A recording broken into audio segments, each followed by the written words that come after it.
I'm Steven, the Teen Services Coordinator with the Denham Springs Walker Branch Library. Welcome back to another STEAM Saturdays.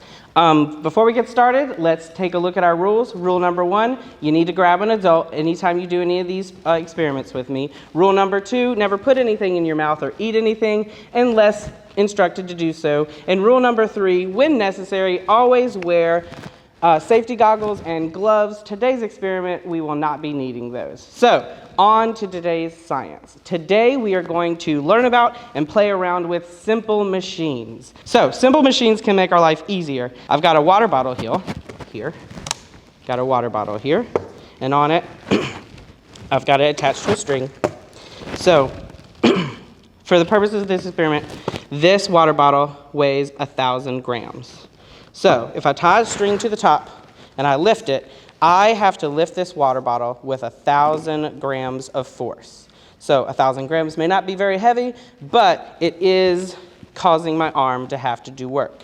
Do you think, Miss Charlotte, welcome Miss Charlotte to my science video.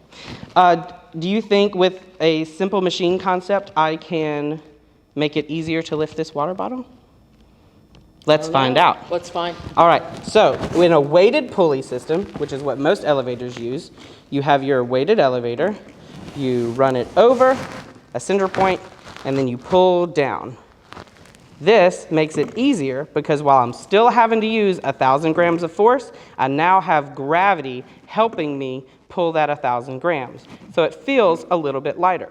And that's exactly how our first elevators work. Let's take a look over here and I can show you more an example. The coolest thing about pulleys is the more pulleys we add to the system, the less force we'll need to pull the object up since its weight is distributed evenly. So if we just went over one pulley, we would need 1,000 grams of force. Oh no, I'm stuck. 1,000 grams of force pulling down to make our 1,000 grams of water bottle come up. But if we added pulleys to the system and we went over this section, under this section, and over this section, now this string has half the weight and this string has half the weight. So we would need less force and our elevator would go up faster. Isn't that neat? That's amazing. That's what I call science. If you're going to follow along with me at home, you will need these items. You will need a sturdy book that's kind of thin on the spine that you can prop up like an A or in a V shape, upside down V shape. You will need a ruler that is not a bendy ruler, or you can use a paint stirrer. And then you will need 9 coins. Pennies work perfect. So let's take a closer look and dive in to see how I can make a simple machine out of this. A lever is a simple machine consisting of a beam or a rigid rod pivoted at a fixed hinge called the fulcrum. In our case, the ruler is the beam or rod pivoted at the fixed hinge, which is our book. The fulcrum is where the ruler balances on the spine of the book. Using 2 pennies, we can put one on each side to test our fulcrum point. Boop, boop, boop. Yep, it balances. These 2 pennies are the same. Thank you, U.S. Mint. The amount of force being pushed down by 1 penny is the exact same amount of force being pushed up by the other penny. So it balances. But what happens if we were to balance 1 penny versus 2 pennies? Obviously, the 2 pennies are heavier than the 1 penny. So the force being pushed down on the 2 pennies is greater than the force being pushed down on the 1 penny. But by simply changing our fulcrum point slightly to the left, we can now change the amount of force needed to balance our pennies.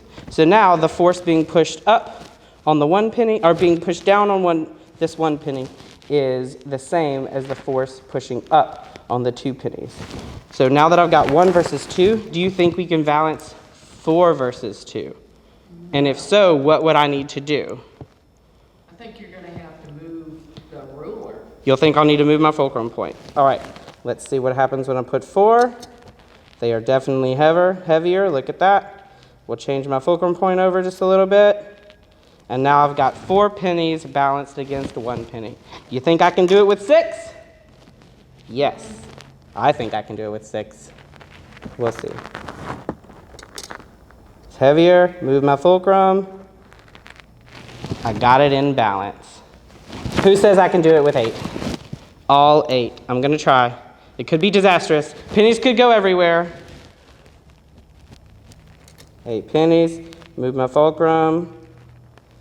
Perfectly balanced between 1 penny and 8 pennies. So I have 8 times the amount of force being exerted on these pennies is now being exerted on this 1 penny just by changing my fulcrum point. Do you think by changing my fulcrum further, I can make 1 penny weigh more than 8 pennies? I don't know. Let me try. There they go. All right, if you're doing this at home, make sure you pick up your pennies. And remember, don't put money in your mouth. That's gross. All right, so we've just balanced 1 penny against 8 pennies using a simple machine and the concepts of force. We use simple machines like levers in our everyday life. Our elbow is a lever, scissors use lever science, swinging a baseball bat uses lever science. While swinging a baseball bat, the bat is your rod and your wrist and your elbows are your fulcrum points. So that is how you are able to hit a ball really far, really fast, using a bat that weighs nothing and just your little wrists. We looked at levers, we looked at pulleys, we looked at fulcrums, and we utilized the force of gravity with simple machines. That's a lot of science. That's a lot of science. Well, that's all I have for you today. Thank you for coming. My name is Steven. I'll see you next time on STEAM Saturdays.